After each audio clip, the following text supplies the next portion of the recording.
Hey guys, and welcome to my UDK tutorial series, part 13. And in this I'm going to be talking about cameras and cinematics. And I may get a little bit into Kismet and Matinee, but that has to be done, so I'm going to talk more about Kismet and more like specific stuff on Kismet later down.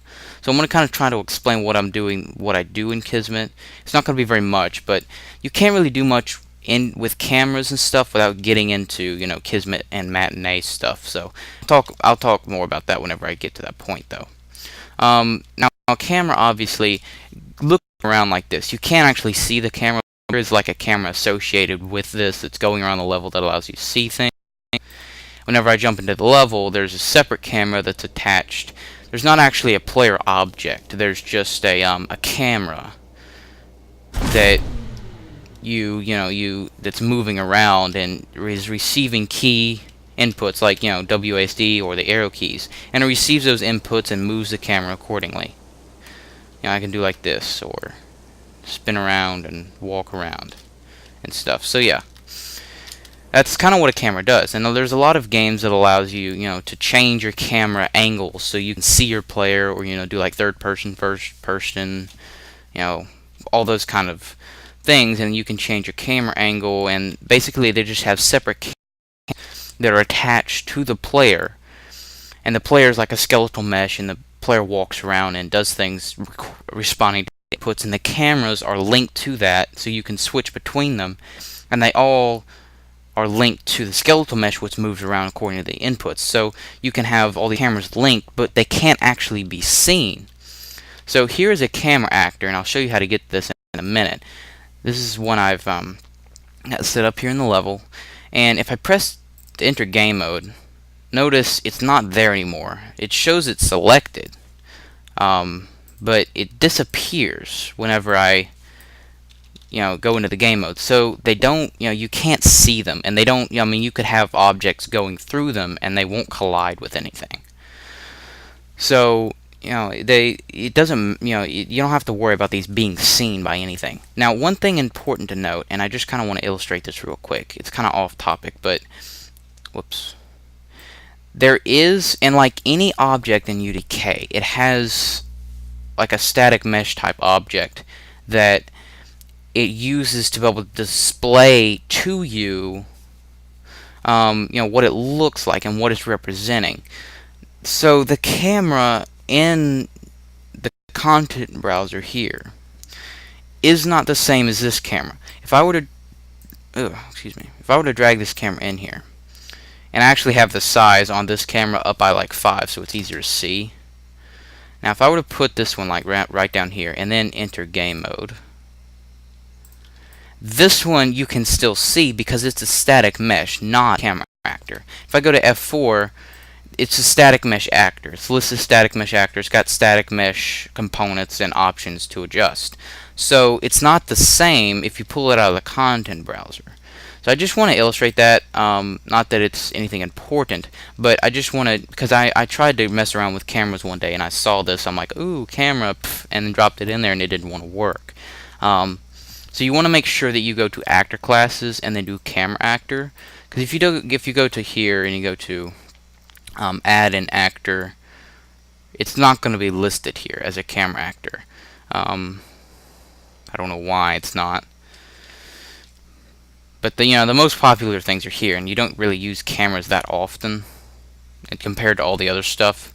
So, I mean you're going to use cameras a lot, but it's not compared to all the other things that are listed here. You don't really use them that often, so that's why they don't have them here, I guess. So you go to just actor classes, and it's just, you know, right here. Click common, and it's camera actor right here. So pretty simple, just drag drop, or you click on it, add camera actor here or whatever. So I'll close that back. Now, what can you do with this? Like I said before, you can change your views and stuff, but you can also, do cinematics and all kinds of that good stuff with it. Now, if I click on this and then press F4, I can get the properties, which I'll discuss momentarily. I would normally discuss them now, but because of the way cameras work, I'm going to kind of have to do this differently. So, well, I can't. Basically, you can't really see the effect of these properties just in the level like this because you haven't actually gotten into a way where the camera can perform. So, I mean, I can change the FOV all I want to, but I'm not going to see any difference no matter what I do here in the level right now. So that's why I didn't want to talk about these. I mean, basically, this is the zoom, and this is the aspect ratio, which you should know what that is. It's pretty much in everything like pictures and all that kind of stuff has aspect ratios. So, and then you have all these special effects that you can enable. But like I said, I can't. It's not really going to make a difference right now. So I'm not going to get into that right at this moment.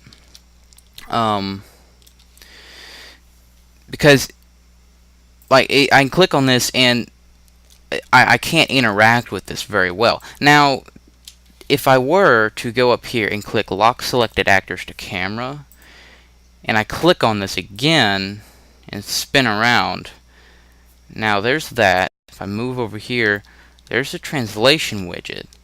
And if I move around and then go back, oh, there's my camera. So you can move the camera around using Lock Selected Actors to Camera.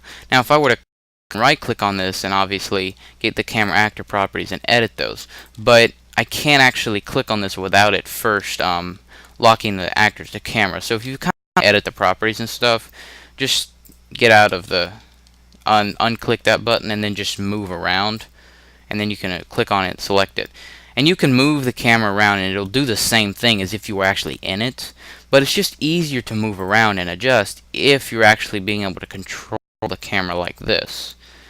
Now, if I press escape and I haven't actually and I don't deselect this, it'll get me out of the camera, and then I can move around. But if I click this, it automatically knocks me out of the camera, and I can just move around fine. So that's pretty simple. But again, what can we really do with this? Now, we could go into Kismet, and I'm not really going to show it because it would be extremely long to explain and kind of complicated, but we could go into Kismet, set up a way to detect whether a key is pressed, and then have that key talk to the camera and tell the camera to switch, like to switch to whatever camera we want it to switch to, and then it would change the view of what we're looking at, and it would like if we were walking around, it would change our view. And we could do that, and then we would be able to see the effects. But you could, set up a cinematic, which I'm going to get into today in this tutorial because it's pretty simple and it's along the lines of just cameras.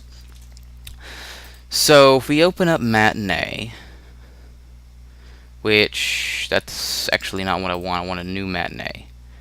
So let me do this. I'm going to have to create a new trigger. I'll do this. You know how to do triggers from the tutorial I did on basic Matinee stuff, Kismet and Matinee stuff. Now I'm gonna add a trigger. No! Oh, no. Go back. Replace. Okay, my bad. Not what I wanted to do. I want to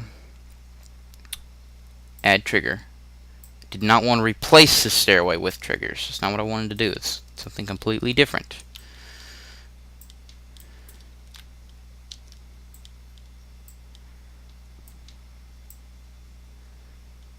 Okay, now I want to edit this so that the trigger height is, let's do 100, and the radius is actually 200, and this is like 200.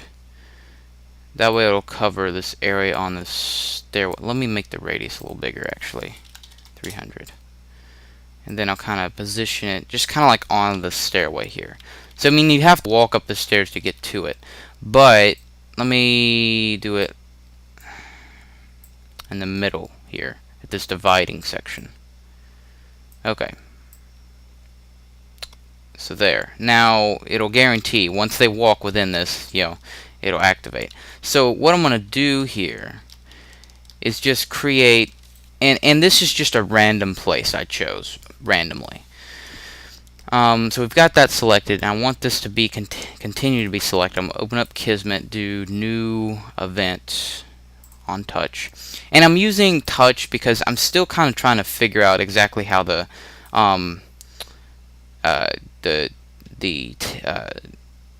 used is working, because I can't get it to want to work right. I'm trying to figure that out. So I'm just using touch because it's simple and I know how to use it. It's like the simplest way to do this stuff. Okay, so I'm going to move this over here. I'm going to do new matinee. Put that over there. Move that to there. And on touch, play the matinee. Pretty simple. And I'm going to create basically a cinematic. Now, before I do this, if you're wanting to create a cinematic, now sometimes some games they use cinematics to kind of change the gameplay a little bit and move the camera in such a way and like do things, but the player can still move around. Now, most of the time, you know, it moves your player for you, so the cinematic, you know, kind of works and stuff. And we don't really want the player to move while we're doing the cinematic. So what we can do, because otherwise, you know, the player might mess something up. So if we go to new action, cinematic, and no, actually that's not it. New variable. Wait, new event.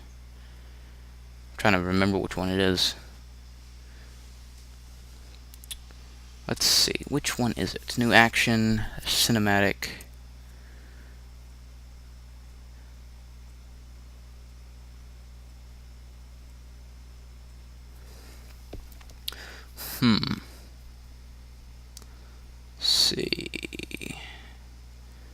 Let's see. Okay, I'm trying to find, because there's a certain variable here which allows you to make it so that the player cannot move, and it's a cinematic type thing.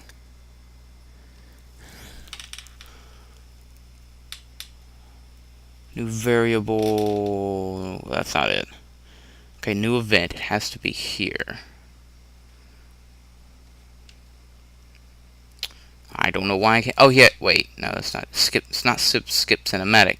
It's like a cinematic thing, and it allows you to change settings of whether or not the player can move. And I can't find it, and I don't know why. That's not it. That's not it. I'll find it later, I'm sure. Because I saw it earlier, so I know it's here, but now I can't find it. Okay. Whatever. I'll get it later, before the end of this tutorial is over. First of all, I mean, we need to edit the matinee anyway. So, what we can do is we go in here, we get matinee up, and then we're going to minimize Kismet. And we need a camera, so let's get this camera that we've got over here. And notice how the angle is right here. If we change the FOV, it's going to reduce this box and zoom in a little more. So right now it's at like 90 degrees, which is, I believe, the maximum. You may be able to go bigger than that, I'm not sure. It's the default though. So I'm going to select this camera, do new camera group, and tutorial camera. And of course the spaces will just be filled in with a little dash there. Not dash, but whatever, underscore. Yeah. So you get 2 tracks. Now what we're going to do is you can click this little camera button right here, and it gives you the camera. And this is basically what the camera sees. So you can increase the field of view a little bit more to get rid of this black. But we're going to go in here. I'm going to kind of position it, the camera. Maybe, where's a good spot?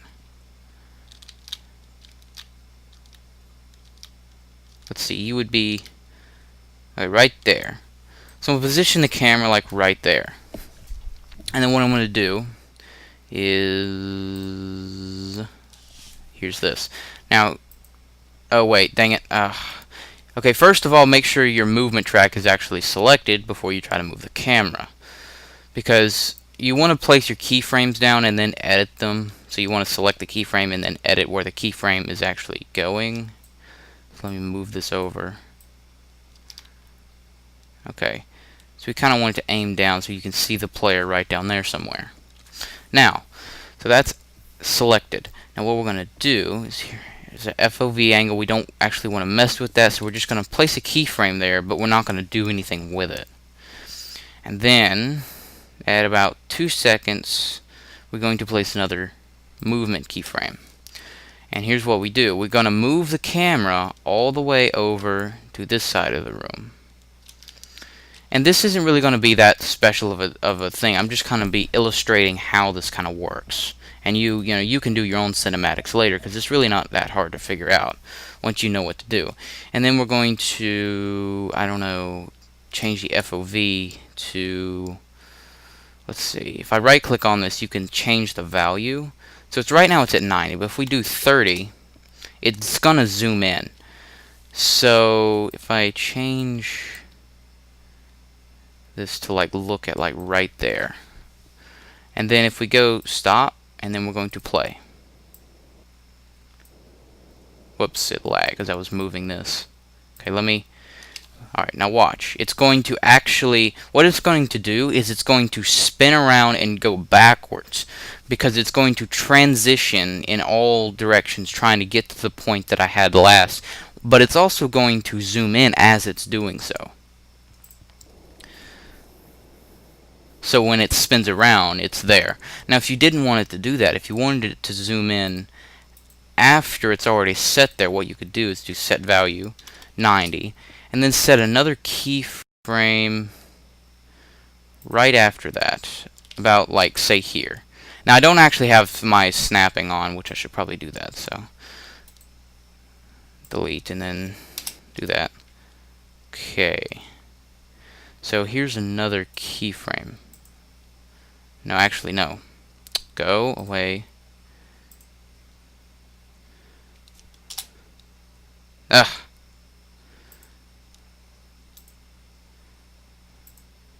So 2.5 seconds. There we go. Value 20. And so it zoomed in even more. So what'll happen is it'll zoom. Whoops. Okay. So it's going to stop. Alright. Now it's going to keep the 90 degrees, and then it's going to zoom in afterwards. So, you know, there's that. And that's, I mean, you can then add more after that, and basically you just make your keyframes, and then this Matinee is very smart. It'll be able to, you just kind of put it to where like the beginning, here's the end. And, hang on. I'm very sorry about that. Anyway. Okay. So, basically you want to set your initial keyframes. And if you don't set a keyframe for your FOV, then wherever you set your first key, because your movement keyframe is going to be set at the beginning wherever your camera originally is. And if you notice, I had to make sure, I had to click on it. You want to make sure you click on it and then move it. So if it says adjust key movement 0, if I click off, it's not saying that. So if I were to move this camera, it's going to reset back to wherever it originally was whenever I play the cinematic. And you want to be careful with that. That's very important to note, that you want to make sure that you are actually editing the keyframe and not moving the static mesh. And one thing that's important is you don't want to edit the keyframe and then move the camera without it actually being edited in Matinee. because then that'll mess things up pretty badly. I've had that. Whenever I was making my intro, I edited all of the static meshes moving around for like one of the letters, and then I ended up moving those static meshes without actually editing the movements in Matinee. And whenever I played it back, they didn't go where they were supposed to because I messed it up by moving it in real time without editing it in Matinee.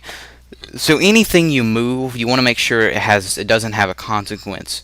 So and that's not and I'm not saying that you want to be completely paranoid. I don't want to move this; it'll mess something up. Just be mindful of what you have involved in cinematics and whatnot. Because I mean, it's not going to be that much of a problem, especially with like cameras and stuff.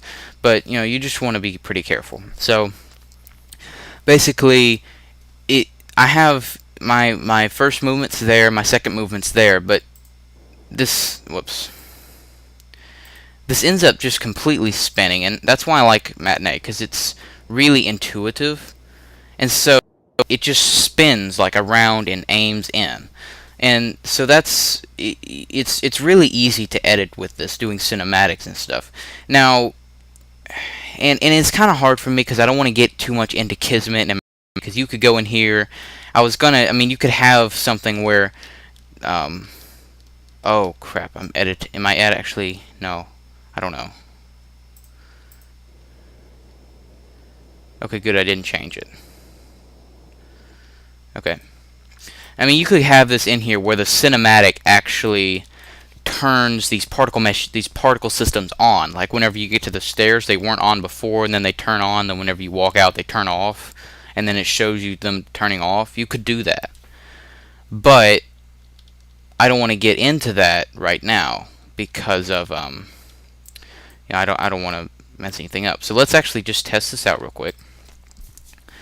Well, I don't want to mess. It's not that I don't want to mess anything up. I just don't want to get into all that stuff because it would be rather confusing. So when I get to here, it should.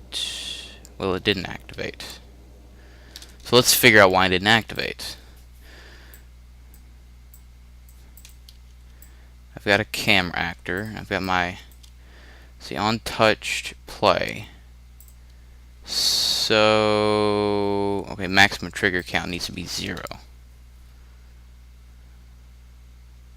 Let's see.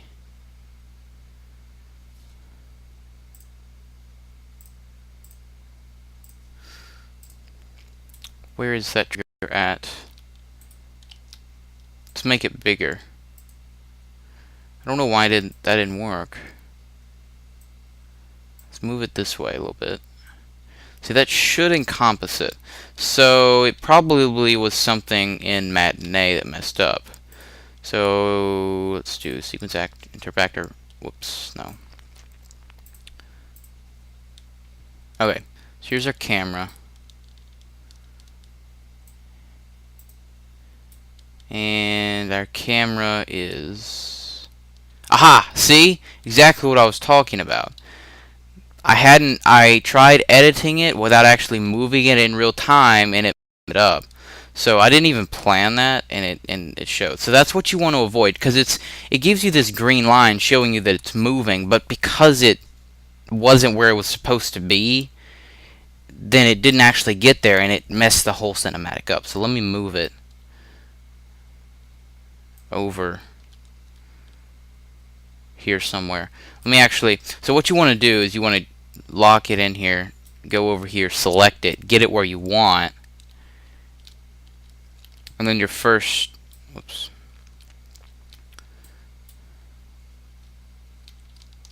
what the heck, where is this at?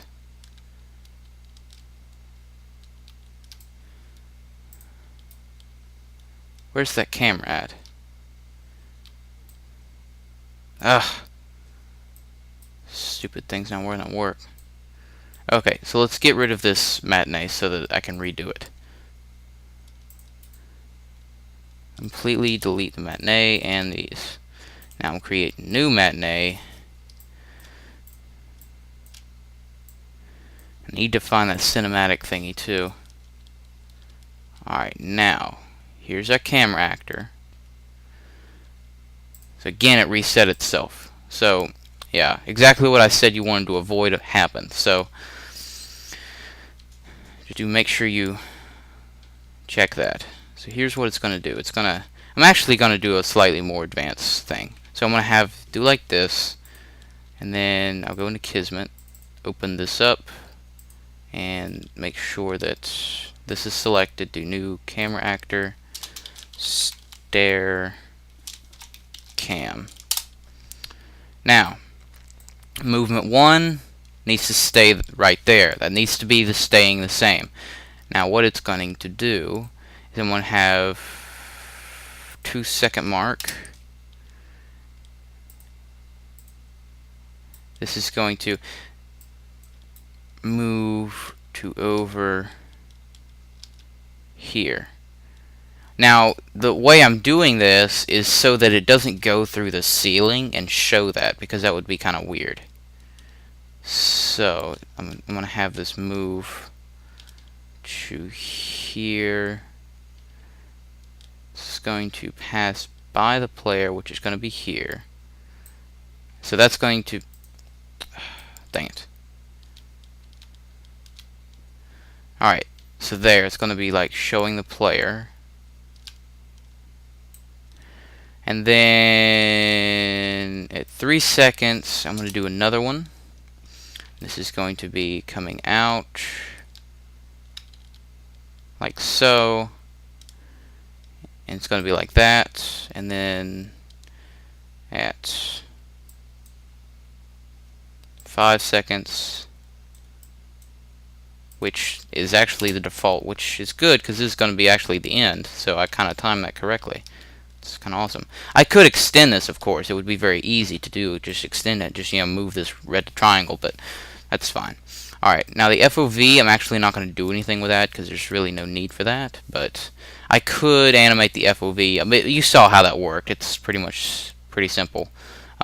So what this actually enables us to get is this.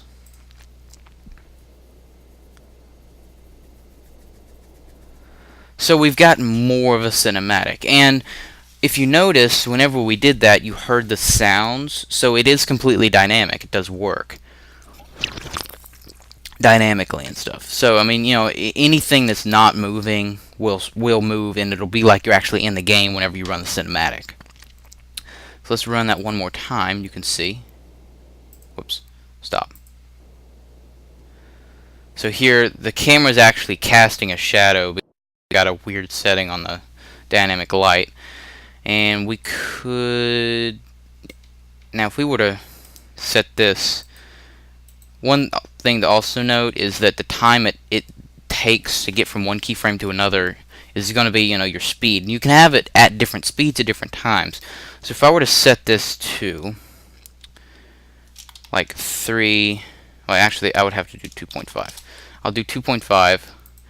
And right click on this one, set that time to 4.0, and then set this time to 3.0. What this is going to do is make it take a longer time to get to the stair keyframe, and then it'll take the same amount of time to go up the stairs to here, but then a really short amount of time to get across the room. So, whoops, stop it. Stop. Play.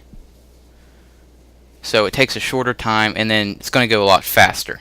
So you can adjust the time, the speed of the camera by the time it takes to get from one keyframe to another. And I know that sounds pretty simple, but I just want to make sure that and it is understandable. And the same for the field of the angle, the field of view, the FOV, which is field of view. Yes. Okay, so if I were to actually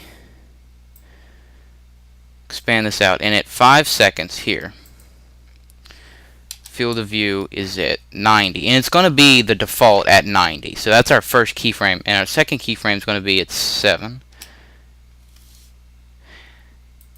And set value to 10.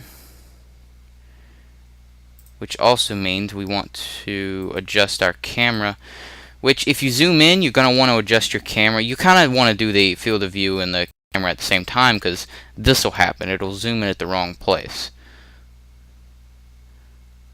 So we're just kind of going to zoom in that corner for no particular reason. Now what will happen is I'll move this over to the corner here, and so we'll get this. Really slow, bam, speeds across the room and zooms in. Bam.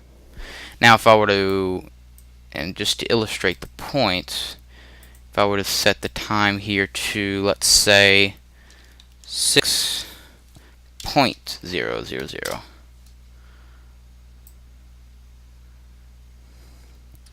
But I also want to make sure I move the camera. Actually, you know what? For showing purposes, I'll just leave that like that. Alright, so this time it's going to zoom a lot faster.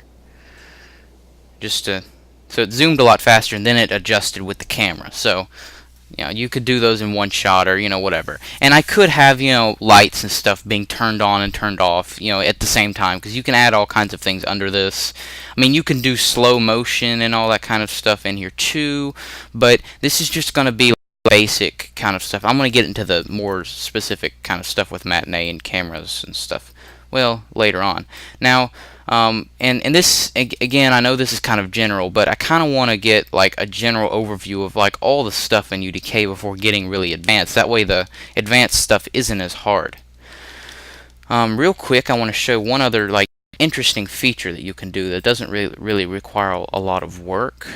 And I've never actually done this before, but I've seen it done, so this is a first time thing for me. So bear with me while I try to get this set up. So I'm going to put in a new camera here, and I'm going to go into actor classes, and let's see, I think it's an uncategorized. What is it?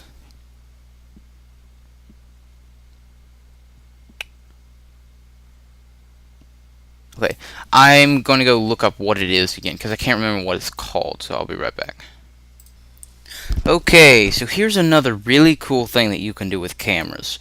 Right here, if you look, this is actually real-time image of the world using a camera. If I move this, if you watch, it actually does move around. And I don't know why it's on all sides, because I just selected like one side and it put it on every single side. I don't know why I did that, but I'll explain how this works. But basically, you know, you can use this to you get a camera moving or something around, and you can like display on a screen or something this like real-time image. And I mean, there is a way to get it to display on like only one side. I just didn't really have the patience to want to fiddle with it. I don't know why it's not wanting to work correctly. I think I had it set on every single side. So let's see. I just took like a standard cube, set it down there, and dragged and dropped this material that I created right here. Which, what this is the way I did this, I have this camera I put in here. This isn't a standard camera though. This is, if you go to actor classes, what I found, it's the scene capture 2D actor. And then of course, you know, you have reflector actors and portal actors and all this kind of stuff. But scene capture 2D actor, and it acts like a regular camera. You have all, you know, options and stuff, and well, actually, it's a little bit different. You don't have actually all your options. There's a couple things you don't have, a lot of things you don't have actually. You have, of course, you have your frame rate, post-processing, max view distance, which I think this is for the rendering or the this post-processing and random stuff. Far plane. Whenever I first got this up, it was actually really like black. All you could see was the ground. Because if you set the far plane really low, it doesn't see very far, and it just cuts the rest of that off. So even up to like actually 60, if I do 200, let me do 1000. Okay, so there's 1,000, but behind this building is just black. So you have to kind of set it up really high for it to be able to see that distance, because your far plane cuts off after that just to reduce lag, because otherwise it would go on infinitely and you did a lot of lag from this. So you don't want to set that up just as far as you want it to go, and it'll just cut out after that. So it's probably cutting out behind this, but because there's stuff in front of the sky domes here, it's blocking from it cutting out behind, from you seeing just the darkness that it would cut out with. So your near plane, the nearest it'll see, you could actually set that up higher, and it would do like that, so that it only sees a certain distance, and so it doesn't actually see this front wall or the ground, so it actually just cuts that out completely, and you can see inside the room. So I mean, you can get some interesting effects doing that with a camera. And if I were to move this camera back, if I move it back far, see, it just popped back. So I don't know the actual distances and stuff, and if I move this close enough, just the building pops completely out because it's inside the building now. So that's the way that works. And this was defaulted as 20. And then of course you have your field of view, which if I do 90, actually I'm going to adjust this and you can watch and see what the field of view actually can do. So if I think 100, does that even work? Yeah, 200. Wow, that is okay. The 100 maximum is 179. So if I do 20, it's going to zoom in really far. If I do 50, it's going to zoom out a little more. 90, there we go. The default is 80. So it's really cool, interesting stuff that you can do with that. But one thing I did forget to mention actually. After you put your what's going to happen is whenever you drag your scene capture 2D actor, it's going to give you this camera, and then you position the camera where you want it. What you have to do is you go into not Kismet, a content browser, and you create a where is it? New texture render target 2D. You just create a new one of those, and I'm not going to do it because I already have one right there that I made, and it'll just be like a green thingy. And then you're going to want to make you're going to want to do new material, and then I'll just show you with this one right here. Actually, you know what? You don't even this actually I discovered is not even necessary. Well, I take that back. Yeah, it actually is necessary. Because what you have to do is it's kind of confusing. Let me want to edit using material editor. Whenever you create a new material, you're going to get this menu pop up right here, and it's going to be just completely green until you go to the camera, and you're going to take your texture render target 2D. You're going to drag it in here, connect it with diffuse to the black, the alpha. Is that alpha? I'm not very good with this art stuff. So connect it to your emissive so you have lighting. Connect it to the diffuse, and then you're done. That's all you have to do.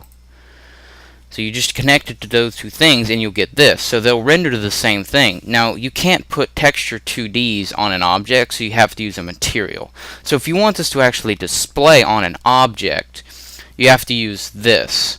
Because you can't drag this onto an object. You have to drag a material onto a static mesh or object or whatever. So, but whenever you go into the camera, you want to go up to the texture target right here. You're gonna you have screen capture, and then you're gonna click this one, and then it's gonna render you don't want to render to your material. You're gonna want to render this to the texture target. And you can have multiple of these cameras if you wanted to on multiple sides of this thing. I just don't know why it's repeating constantly on all different sides. So it's kind of simple once I figured out how to do it. I went and watched the video of the guy doing it, but yeah, that's pretty cool. One other thing I want to mention.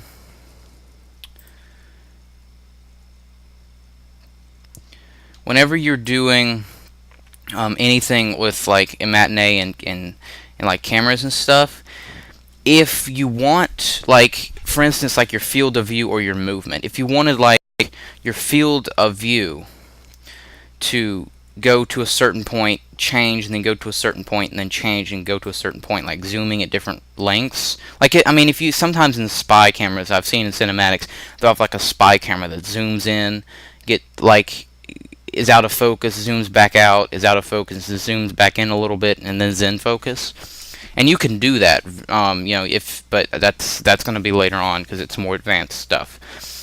But what you'll do is just set multiple things while the movement, you're going to set a beginning and an ending track with the movement not changing at all. Because if you do that, it allows you to set other key points within that section. Because if you were to just set your FOV without setting an end movement track, and then you wanted, because if you wanted your camera to move after that point, then you would have to set that. Otherwise, okay, I'm not making sense. Let me reword that. Okay, if you had this point to this point, let's just pretend that these are at the same spot. The camera does not move at all between 5 seconds and 7 seconds. Now, you have various FOV angles that it's zooming in. Like it zooms all the way in, zooms out, zooms in again, let's just say. But then you wanted the camera to move after that. Well, if you tried to just move, if you didn't set this key point, the camera would move very slowly to this point while it's zooming in and zooming out. So you want to make sure the camera doesn't move at all. So you want to set key points that, and you don't have to set multiple. You just set like the first one and then the last one, and it'll stay stationary that whole entire time. And then because it's not detecting that the camera needs to move at all, so it'll just stay stationary, and you can edit other things can be happening, and then the camera can move again.